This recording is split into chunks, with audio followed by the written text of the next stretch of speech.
Hello, I'm Juhli Selby with Sandhi Social Marketing Training, and welcome to the Wonderful Women Business Networking Show.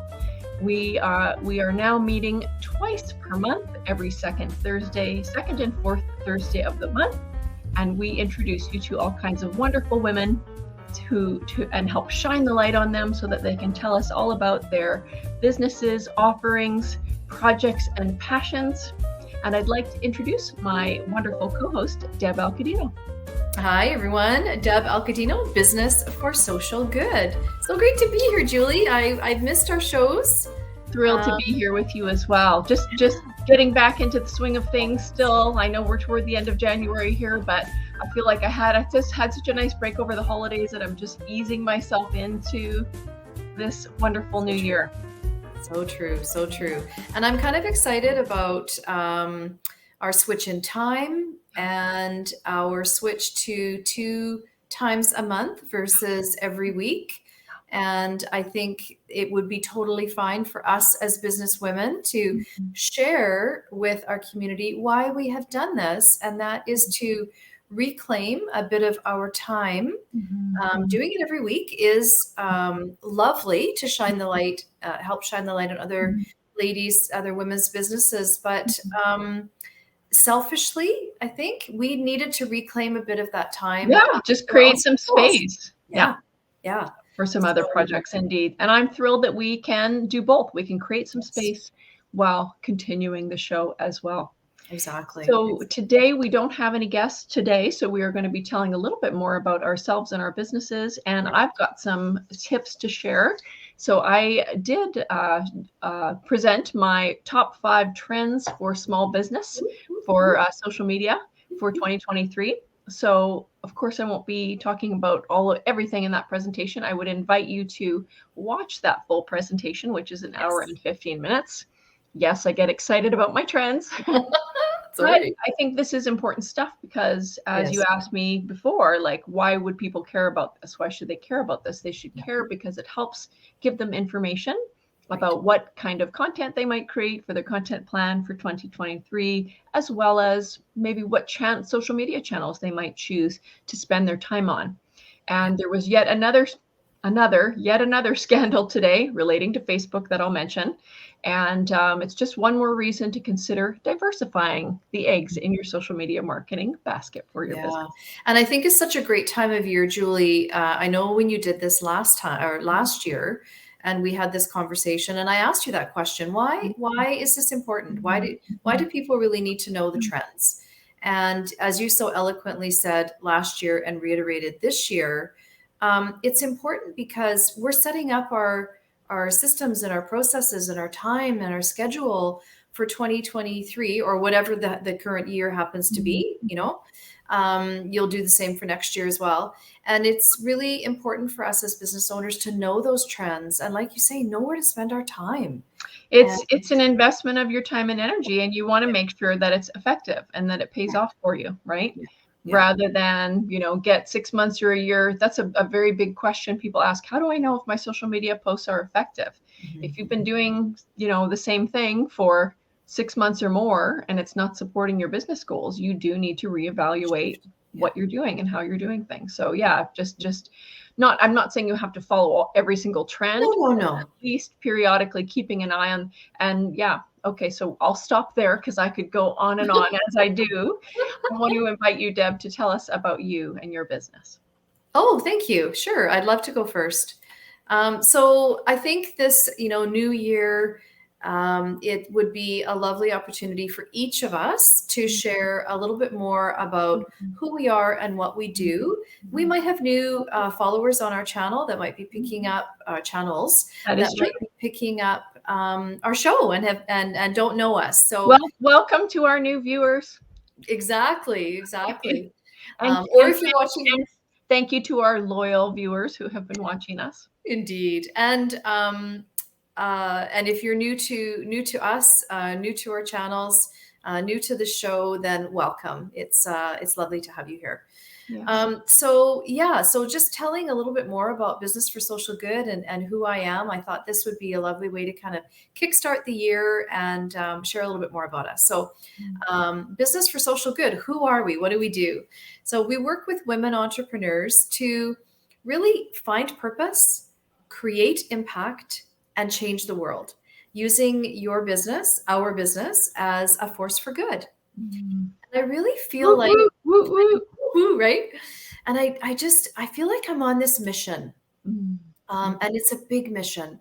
Indeed. And high level, what I'm really wanting to do is build resilient communities by bridging that gap between business and the not-for-profit sector. And I really believe that, right?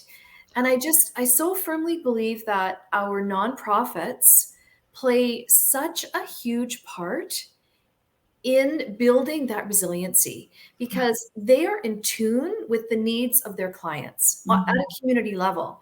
But they can't do their great work to serve their niche without help, right? Help doesn't always mean just money. Money's great, but help in general. I'm going to explain that a little bit more. Yeah. And as you've heard me say many times, Juhli, let's face it, government and philanthropy alone are not going to solve the issues of the world at a community level. Yeah.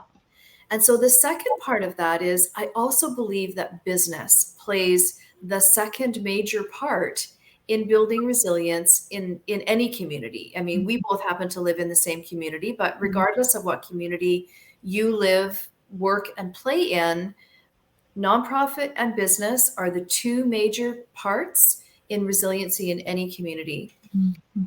And I love that way of looking at it. That's a great perspective. Thank you.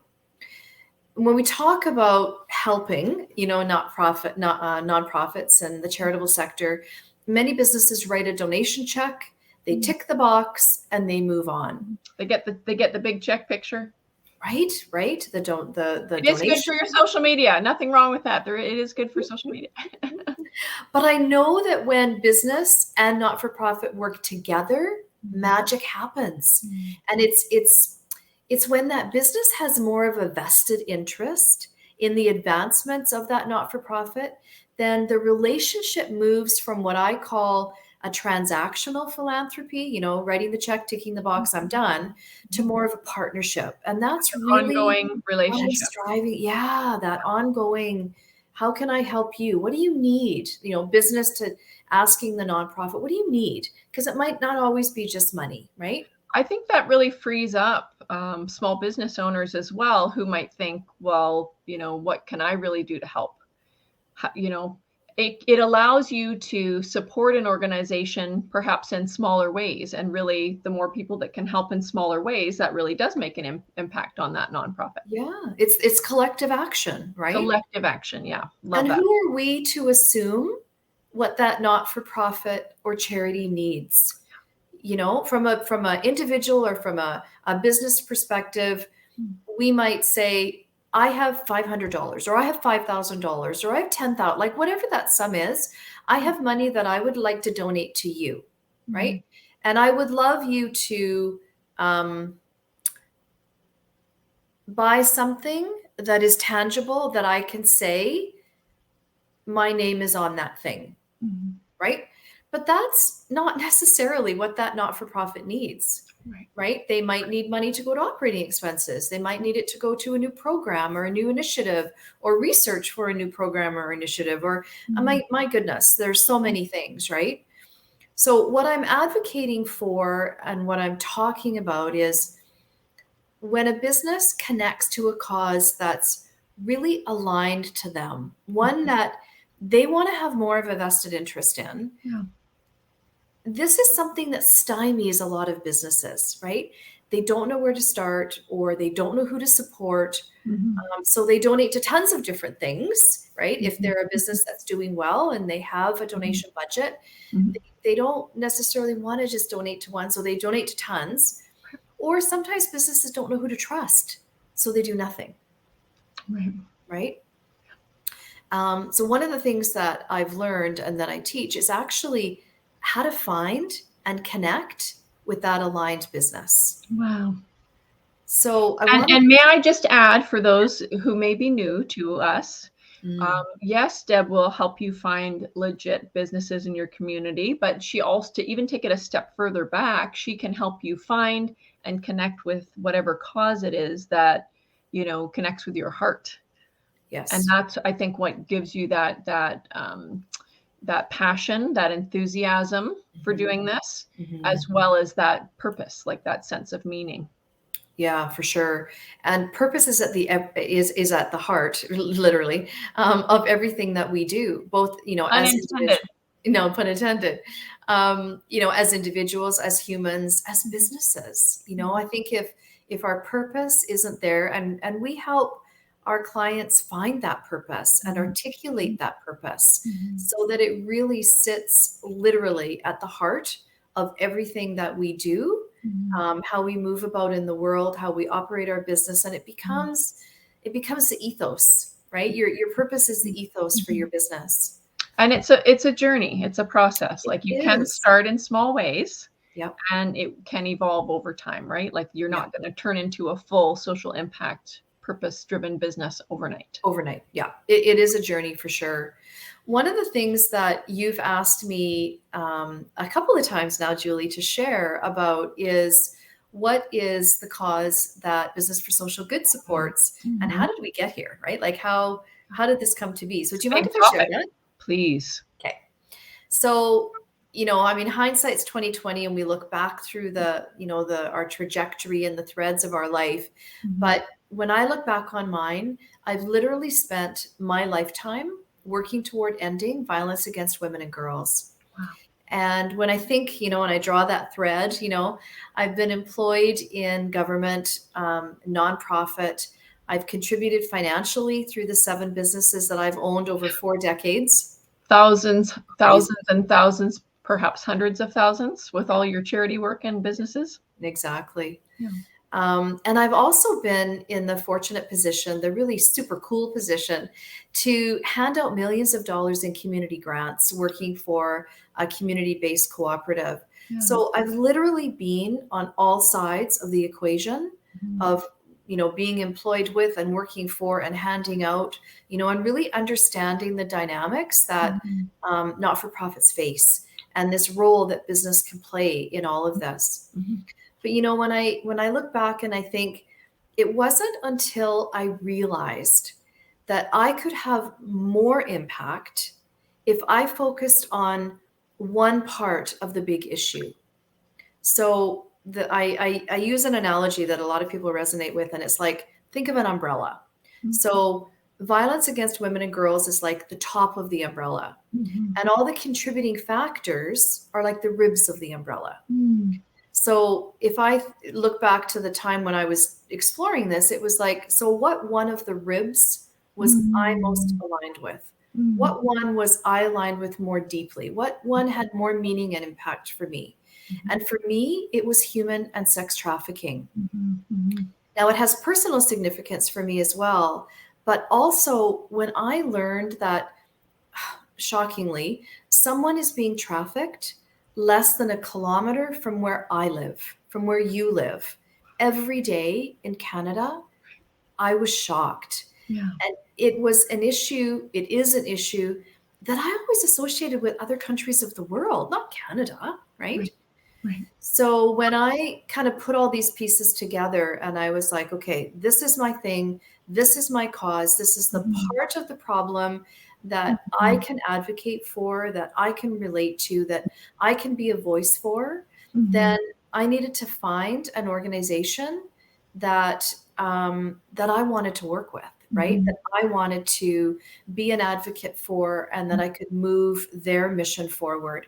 So I partnered with the Joy Smith Foundation, which is Canada's leading authority on human and sex trafficking prevention, intervention, and support for survivors. They do amazing work. And if you've never heard of them, I really encourage you to go to our website and I check. will put the links to that organization as well in our show notes. Thank you. Thank you.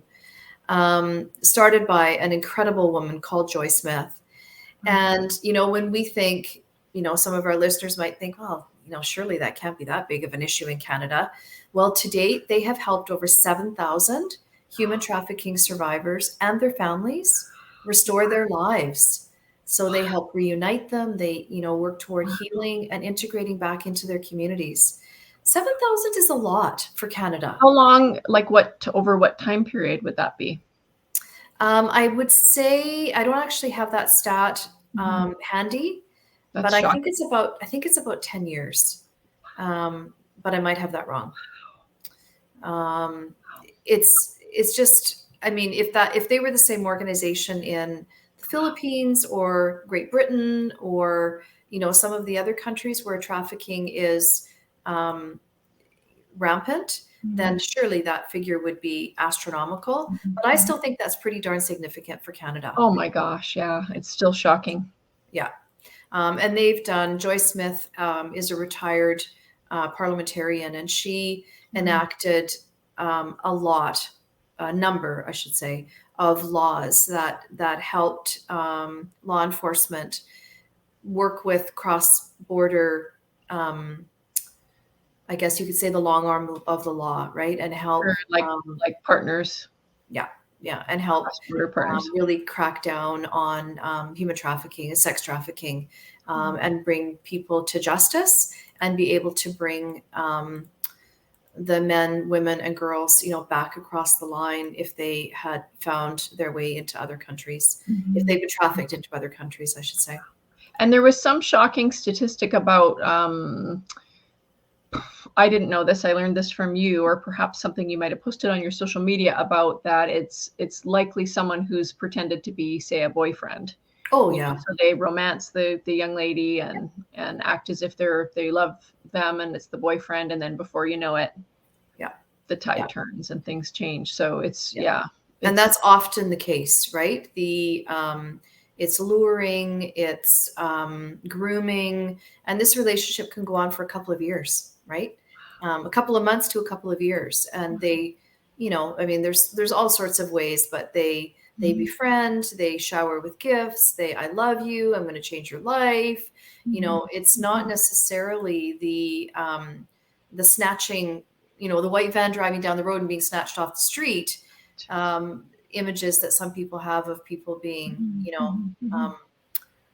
swept into the sex trade, right? So our partnership with the Joy Smith Foundation is really using our voice, time, talent, and contributions to bring awareness to the issue and their great work. And so this, any business owner can do this, right? It's not partner with an organization that serves the cause that connects with your heart. Correct. Exactly. And how can that do, and how can that business do that? Because it's not just write a check. I mean, if that's all you can do, not then that's amazing. Not that that's bad. That's wrong with right. that. But yes, of course, it's caring more deeply and serving in a bigger way. Correct. For the cause that you care about. Yeah, exactly. Your higher purpose, your greatest. I want you to tell us, Deb, just briefly about how you help people with all this stuff. You offer private one-on-one consulting, and you have your academy. So please tell us about that. Yeah, thanks, Julie. So a few different offerings. Definitely one-on-one consulting. We have 2 courses that we offer as well, which are not on demand. Watch the video, figure it out yourself. This is very much hands-on, live, virtually live training programs that we have. The Social Good Academy is our flagship program, and it's really for established business owners with employees to just really envision that impact that they want to have in the world, in their community, and then how to fully integrate that impact into the business. So how to actually get started, how to take the whole journey. Exactly. And we're hands-on, like we're with you. And I keep saying we because it's not just myself. We have a faculty as well. So it's myself and a faculty of other educators that are, providing all of this training and holding your hand along the way so that you are able to implement as you learn. And then we're there for the long haul as well to help you continue on this journey. So the Social Good As Academy well as is, the other folks who have already taken your course, as well as yes, current folks taking the course with. yeah, So you're exactly. developing this whole community of business owners that care about being on this journey. Yeah. And they're all at some point along this journey. So they're going to have all this support. So not only you're caring, knowledgeable faculty, you, the other folks who've taken your course, et cetera. So yeah, Deb's building a whole community of people that care about using their business as the vehicle to make a difference in the world. Exactly, exactly. Our other course is our Social Purpose Playbook, which is a shortened version for solopreneurs. Yeah. So, but I'm looking at time, Julie, and oh my gosh, 20 minutes have gone by already. I'm So, thrilled that we've had an opportunity we often do brief introductions for our business, and then we dive into sharing about our guests, which is the majority of our episodes right. For folks that may be new to watching our show.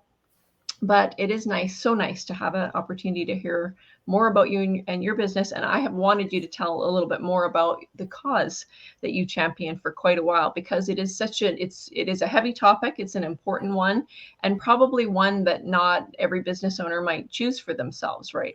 They might choose one that's maybe more more Mainstream. marketable or more, do you know what I'm saying? Yep, yep, Right. yep. Nothing against that particular cause, but it is such an important one, and you really are bringing awareness to that topic. So yeah, Thanks, my kudos to friend. you for all that you do. Thanks, my friend. Now, over to you. I want to hear about these social marketing trends and what's happening in this Yes. bizarre world of social media. So fill us Yes, in. for sure. So I'm Juhli Selby. My business is Sandhi Social Marketing Training. I offer one-on-one lessons, private lessons. I serve folks in the US and Canada, particularly love working with business women, small business owners who are helpers, healers, and creatives. So I tend to work with a lot of consultants, coaches, folks in the wellness industry, and creative folks like artists, fashion stylists, interior designers, those other marketers as well. I work with a lot of other marketers who want to get up to speed on the wonderful world of social media marketing. And I also, in addition to private lessons, I offer online courses and workshops. My next 3-hour workshop is coming up in February. That is on how to create Facebook and Instagram Reels. Awesome. So that's just a 3-hour workshop. That'll be Saturday, February the 11th. My next 4-week course is going to be on Instagram for business. So how to use Instagram for business networking. So if you have been wanting to, if you kind of have no idea where to start on Instagram, or if you've been using Instagram, but you just don't know how to use it in a strategic way for business, that is kind of a good crash course to take. So that starts in early March. And I've taken that course. It's amazing. Fantastic. You have Deb has taken all of my courses. Thank you, Deb. Thank you for your kind words. I appreciate it. I love teaching. And just as Deb does, my courses are live because I want to keep the courses as up to date as possible. And I enjoy the energy of teaching a live course as well. Exactly. So in terms of trends, of course, I'm going to share the link to my full social media trends presentation. But one of my 5 trends, I made YouTube a trend this year. Well, what's the big deal? YouTube's not new. Why are you so excited about YouTube for 2023? YouTube is evolving as a platform, and it's got some significant changes happening right now. One of the big changes is YouTube Shorts. So that is, of course, their TikTok copycat. So not their original idea. Of course, they've copied TikTok with YouTube Shorts, just as Facebook has copied Reels. So friends, this short vertical video trend, not going away. This is why I keep pestering you to get on the bandwagon. And a good way to create content is using your phone. Right. And I know as 40 plus business owners, we resist creating, editing, sharing right from our phone, but it can be a more effective way to do that than doing it on desktop. Of course, you can create short vertical videos on desktop as well. So in terms of YouTube, they have made some improvements to shorts. So of course they've had shorts for a little while, but they've made some improvements to shorts. Just as Facebook is battling for our video viewing attention against YouTube and TikTok, YouTube is going after Facebook and TikTok, right? YouTube has dominated.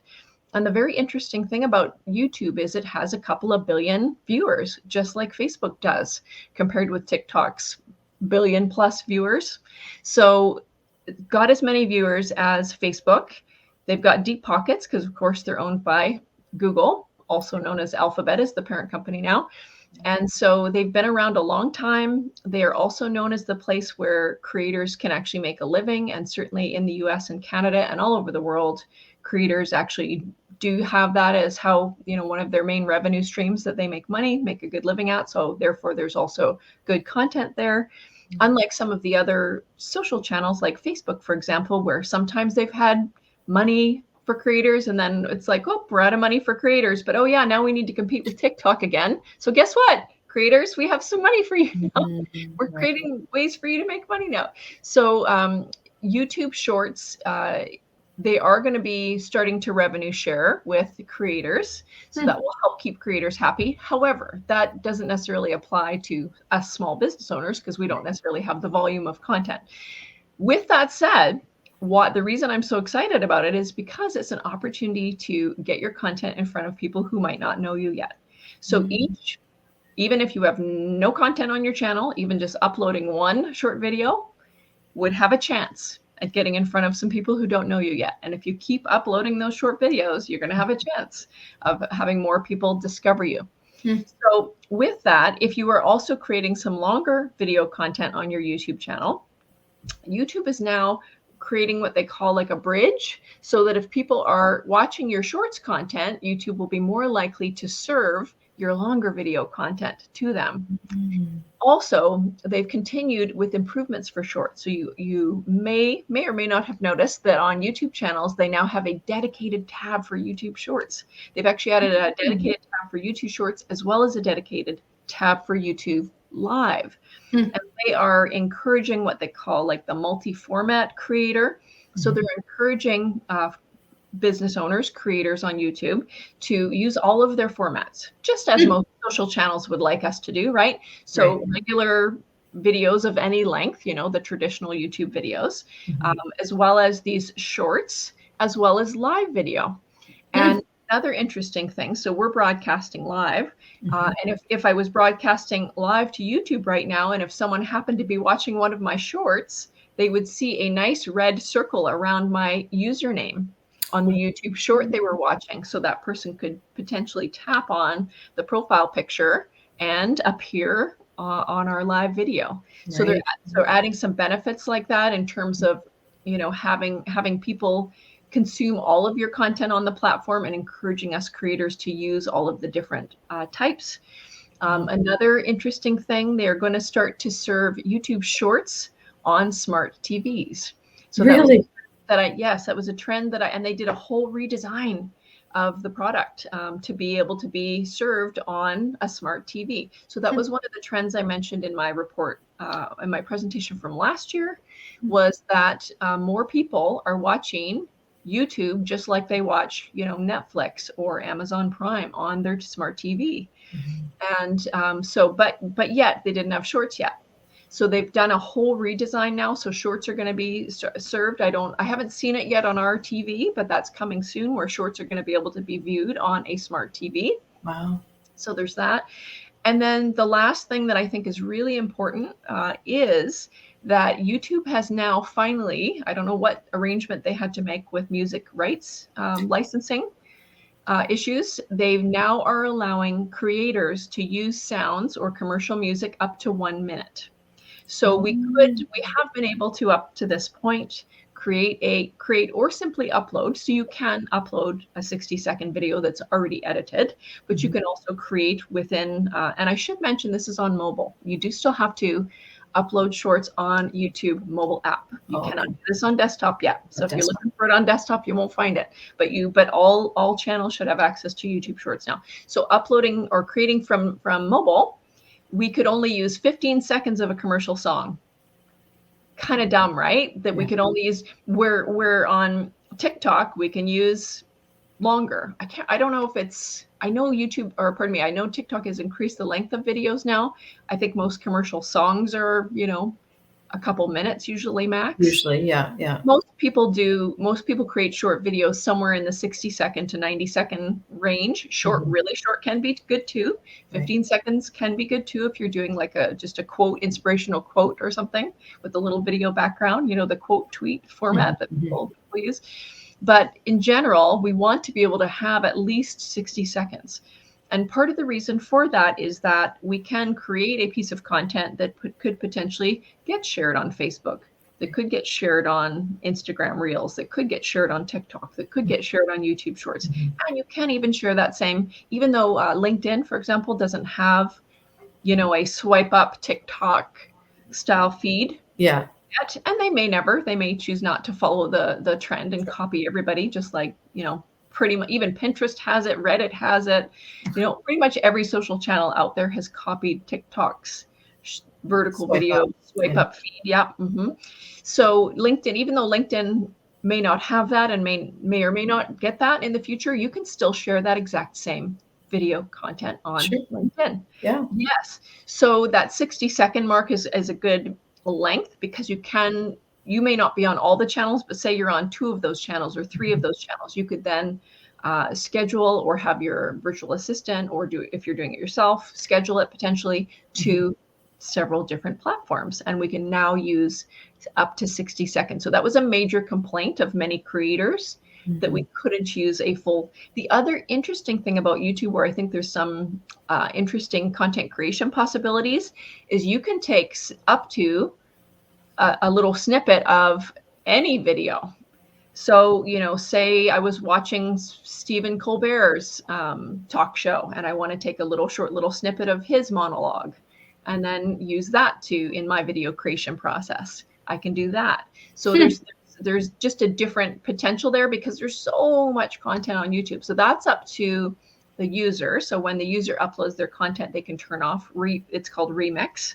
Okay. They want to. Yeah. So you can turn it off on your own videos if you don't want other people to remix your content into their content.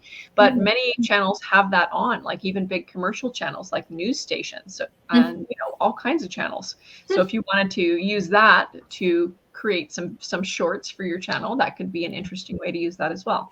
So there's all this opportunity to get exposure for YouTube Shorts, and to also use it to potentially get exposure for your longer videos. And I think it's a good time to grow a channel right now. Right.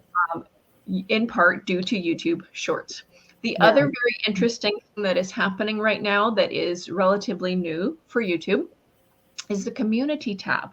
So if you take a look at some of your favorite creators on YouTube, there is a separate tab called community tab. And I have always said that, so historically YouTube has been video primarily, right? So if you were not creating video as a part of your social media program, then you probably wouldn't pick YouTube as a channel, right? Sure.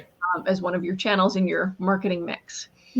However, with this community tab, you can now do pretty much all the other post types. So with the community tab, you can do text only post. You can do a single photo post.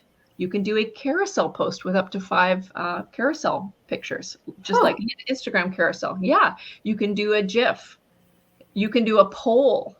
So there's all these other post types. And I've said for years, if YouTube ever decides to let us do all the post types, just like Facebook does, they would really be going directly competing with Facebook. Yeah, head to head with Facebook.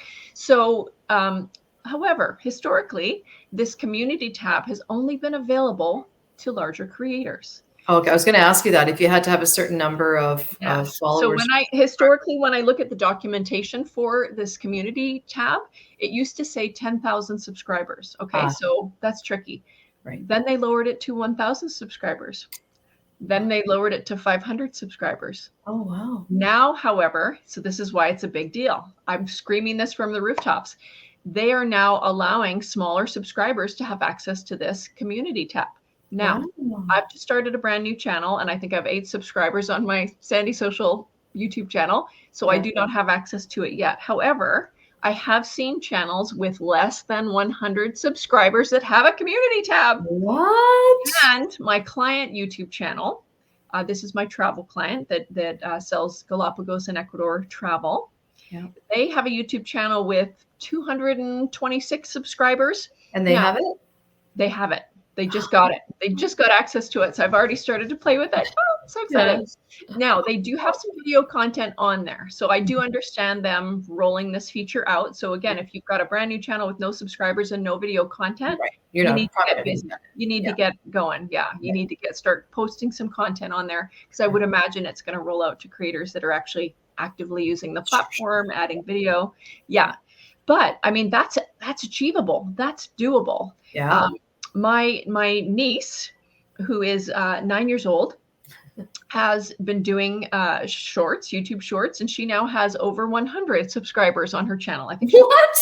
30 videos. Yeah. So I'm just telling you, friends, if the 9-year-old can do it, you can do it for your business. So I think it is with shorts. It's a time where we can get some, use that new post type to get some momentum for our channel. It doesn't look like it's going to be very difficult to get access to this community tab.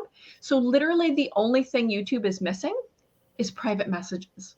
Okay. Yeah. So as in terms of a Facebook page, I should say reviews as well, private messages and reviews. I didn't mention that. So Facebook pages is one place you can gather reviews as well to build credibility for your business. And so, so YouTube doesn't have private messages, but they pretty much have everything else now. They've got shorts, they've got all the other post types. They do even have stories. However, I do believe there's still, that feature is reserved for channels with more subscribers. So the smaller channels won't have access to the 24-hour stories yet. So we'll see if opening that up. But this is like a whole new world, friends. And I'm seeing people use the community tab in really creative ways. When you look at brands that are using it actively, they are using it, maybe share a photo. There's a screenshot from a video with a link to your YouTube. So you can use it to drive fresh eyeballs back onto your existing YouTube content. So if you have subscribers on your channel, obviously you've got to build them up. But when you have subscribers on your channel, they're being served in the subscribe feed, all the fresh content. And that's kind of like the equivalent of the Facebook news feed. So I personally love YouTube. So I'm looking at YouTube to see what the fresh content is. And yet I'm seeing posts that are, might be a video from 2 weeks ago or a video from last year, because that creator has shared it as a community update. And how things change, my goodness. Yeah. So, when we think of, the clients that you serve, your helpers, your healers, your creatives, wow, the impact for them. When we think about our clients, telling their social impact stories, the changes that they're making in communities and how they're changing lives. And, I mean, gosh, the opportunity is endless of the reach that our communities, your community and my community, that the reach they can have using, I mean, only one thing you pulled out from your trend, but how YouTube is an amazing, and I'm not going to say new platform, but some of their features are new for sure. It's evolved, and these features are becoming available to us smaller creators, which is really exciting. So we have the potential with at our fingertips with our smartphones to be creating content that can help raise awareness about human trafficking and get the word out about our businesses and serve the audiences, right? So I believe the world needs more positive voices and uplifting leadership. And we can use these tools to do that, and even create a legacy of content that will live on. I had someone reach out to me. It was a client. It was the wife of a client that I'd worked with many, many years ago, and her husband had passed away.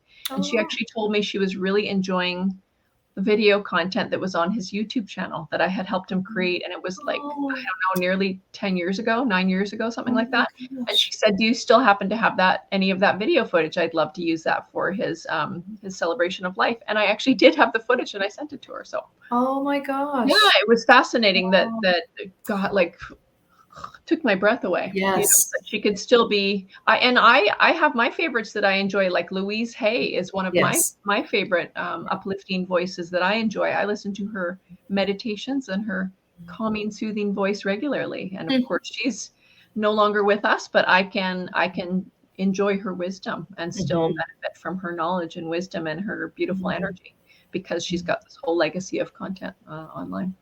Wow, fascinating. Wow. What a great way to end our show, with legacy and Yes, but I just want to mention one more thing. I'm so sorry. I know we're over time here because I alluded to it in the beginning and I didn't want to leave people hanging. Yes, Um, please. and I'll just say a very quick point. Home Depot and Meta, aka Facebook, basically tricked consumers. When they asked when you got your receipt from the Home Depot, would you like a printed receipt or would you like to have the receipt emailed to you? Right. If you gave them your email, they shared your personal information with Facebook, your email, and potentially the items you purchased. What?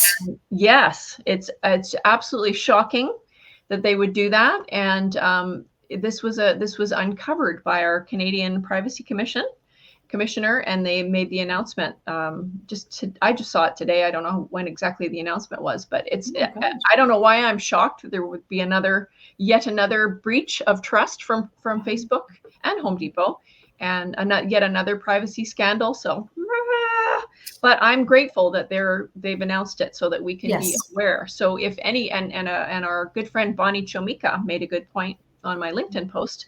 She said, I'm sure they're not the only retailer that did it. So just be aware, friends, if you're being asked. This was happening since 2018. If you're being asked anywhere, would you like a printed receipt or would you like us to email you a copy?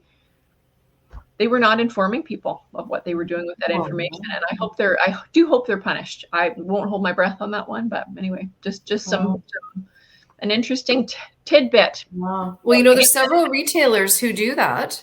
I'm not going to call them out because they might be securely holding that information, but there's several retailers that I shop at, major brands, that have the same prompt. Well, that's one thing. If the consumer gives it and they're agreeing to say opt into your marketing email list or something like that, that's different. Mm-hmm. Then you're asking permission. But if you're just tricking them by saying, would you like your receipt emailed? That is so wrong and so terrible. And I don't know why I'm surprised, but it's really shocking. I would not have expected that from a major retailer, that my information would be sold, but I didn't. Especially potentially about items you've purchased, and that would be, and of course Home Depot used it for their own Facebook advertising purposes, but they also allowed Facebook to use it for their own business purposes as well. So it's really shocking and terrible. Wow. Interesting. Thanks for sharing that. Consumer beware. Consumer beware. I'm going to do more content this year on privacy and security because I think it is an important part of putting ourselves out there online. Yes. And with that, I want to just remind folks that our next show is Thursday, February the 9th. We would love your feedback. If you're a regular watcher of the show, or even if you're new to the show, we're thinking this might be a bit late in the day to have the show because we used to do it earlier. So we had decided to change it for the new year to 4:30 p.m. to 5:30 p.m. Pacific time. 4:30 till 5. What did I say? Sorry, 4:30 till. Deb is correct. Yeah. 4:30 till 5 p.m. Mm-hmm. And so if that is too late in the day, if you would like to see us earlier in the day, if that would allow you to watch live, we'd love your feedback. We're open to suggestion. And we're always looking for guests. Yes. So we have 2 wonderful guests lined up for you on February the 9th. We hope you'll join us. And if you would like to be featured on camera in future, please let us know. Reach out to us. We'd love to have you join us. We'll make it easy peasy and painless. We promise we will. Thank you so much for watching. Bye, everyone. Have a great rest of your day. Bye.